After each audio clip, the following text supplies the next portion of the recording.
صلوا علیہ صحیح بخاری حدیث نمبر 241۔ حضرت انس رضی اللہ تعالی عنہ روایت کرتے ہیں کہ رسول اللہ صلی اللہ علیہ وسلم نے ایک مرتبہ اپنے کپڑے میں تھوکا۔ صحیح بخاری حدیث نمبر 242۔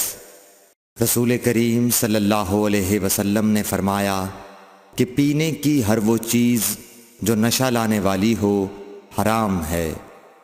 صحیح بخاری حدیث نمبر 243۔ سہل بن سعد ساعدی سے سنا کہ لوگوں نے ان سے پوچھا، اور میں اس وقت سہل کے اتنا قریب تھا کہ میرے اور ان کے درمیان کوئی دوسرا حائل نہ تھا، کہ رسول اللہ صلی اللہ علیہ وسلم کے احد کے زخم کا علاج کس دوا سے کیا گیا تھا؟ انہوں نے کہا کہ اس بات کا جاننے والا اب مجھ سے زیادہ کوئی نہیں رہا۔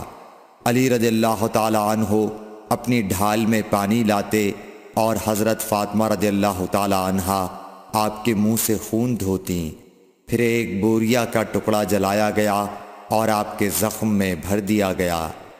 صحیح بخاری حدیث نمبر 244۔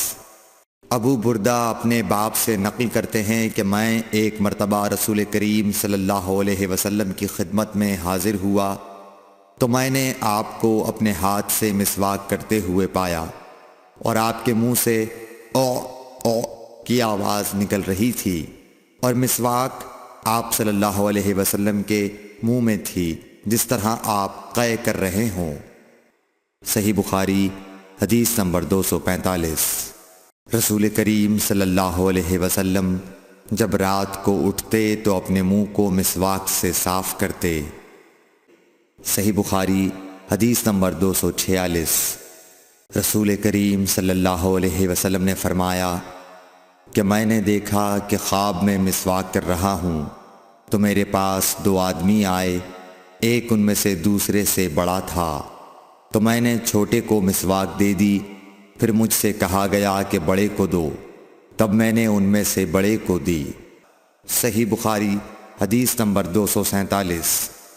رسول اللہ صلی اللہ علیہ وسلم نے فرمایا کہ جب تم اپنے بستر پر لیٹنے آؤ تو اس طرح وضو کرو جس طرح نماز کے لیے کرتے ہو، پھر داہنی کروٹ پر لیٹ کر یوں کہو، اے اللہ، میں نے اپنا چہرہ تیری طرف جھکا دیا، اپنا معاملہ تیرے ہی سپرد کر دیا، میں نے تیرے ثواب کی توقع اور تیرے عذاب کے ڈر سے تجھے ہی پشت پناہ بنا لیا، تیرے سوا کہیں پناہ اور نجات کی جگہ نہیں۔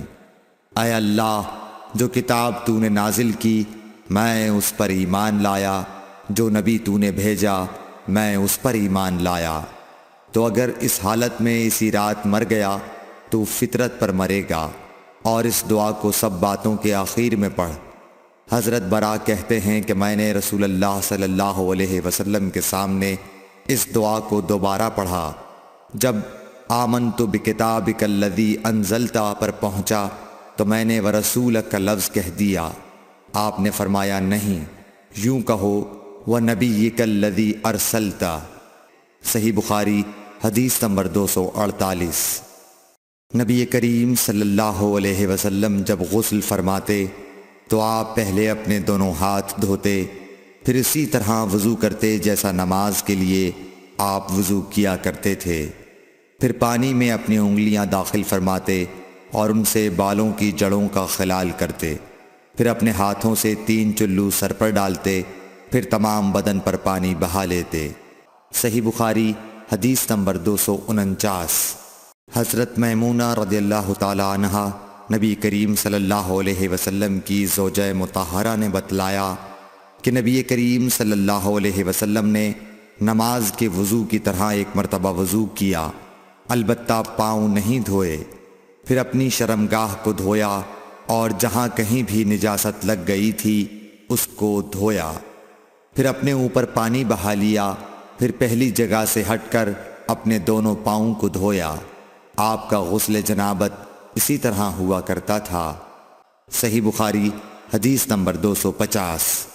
حضرت عائشہ رضی اللہ تعالی عنہا نے بتلایا کہ میں اور نبی کریم صلی اللہ علیہ وسلم ایک ہی برتن میں غسل کیا کرتے تھے، اس برتن کو فرق کہا جاتا تھا۔ Thanks for watching. Don't forget to like, comment, share and subscribe to